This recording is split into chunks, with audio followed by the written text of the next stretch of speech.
पहलगाम हमले में शामिल लश्कर के 2 आतंकवादियों के घर विस्फोट में लश्कर-ए-तैयबा (LET) के 2 आतंकवादी आदिल हुसैन ठोकर और आसिफ शेख पहलगाम हमले में शामिल थे, जिसमें 26 लोग मारे गए थे।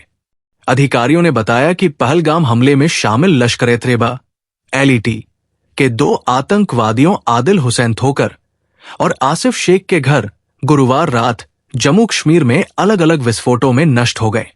सूत्रों ने बताया कि उनके घरों के अंदर कुछ विस्फोटक रखे गए थे। अनंतनाग जिले का मूल निवासी ठोकर मंगलवार के पहलगाम हत्याकांड का मुख्य आरोपी है, जबकि पुलवामा निवासी शेख पर हमले की साजिश में शामिल होने का संदेह है। अनंतनाग पुलिस ने गुरुवार को ठोकर और पहलगाम हमले में शामिल 2 अन्य आतंकवादियों के स्केच जारी किए थे। पुलिस ने कहा कि अन्य 2 संदिग्ध पाकिस्तानी नागरिक हैं और उनकी गिरफ्तारी के लिए विश्वसनीय सूचना देने वाले को 20 लाख रुपए का इनाम देने की घोषणा की है। पुलिस द्वारा एक्स पर सार्वजनिक किए गए नोटिस के अनुसार अन्य 2 संदिग्ध हैं हाशिम मूसा उर्फ सुलेमान और अली भाई उर्फ तलहा भाई।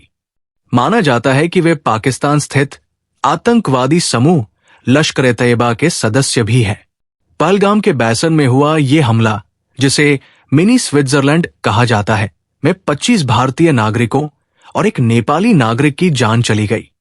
बैसन घास के मैदान में हुआ हमला, जो हिमालय और घाटी के विशिष्ट देवदार के जंगलों के अद्भुत दृश्यों के लिए जाना जाता है, हाल के वर्षों में इस क्षेत्र में नागरिकों पर सबसे घातक हमलों में से एक था।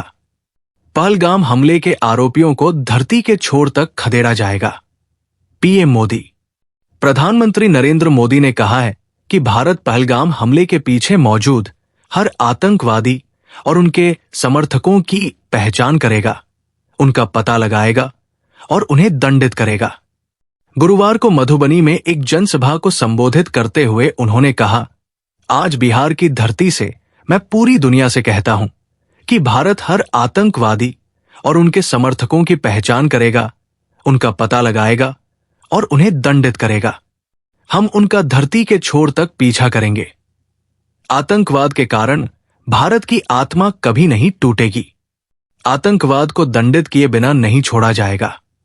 उन्होंने मंगलवार को आतंकी हमले के बाद अपनी पहली सार्वजनिक टिप्पणी में कहा। उन्होंने कहा कि हमले के पीछे मौजूद आतंकवादियों और उनके योजनाकारों को उनकी कल्पना से परे सजा दी जाएगी। आतंकवाद के पनाहगाह में जो कुछ भी बचा है, उसे नष्ट करने का समय आ गया है।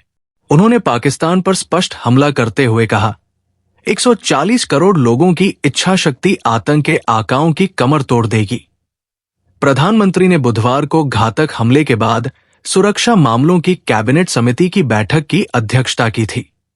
बैठक के बाद भारत ने पहलगाम हमले के सीमा पार संबंधों के मद्देनजर पाकिस्तान पर कई सख्त कदम उठाए, जिनमें पाकिस्तानी सैन्य अताशे को निष्कासित करना, 6 दशक से अधिक पुरानी सिंधु जल संधि को निलंबित करना और अटारी भूमि पारगमन चौकी को तत्काल बंद करना शामिल है।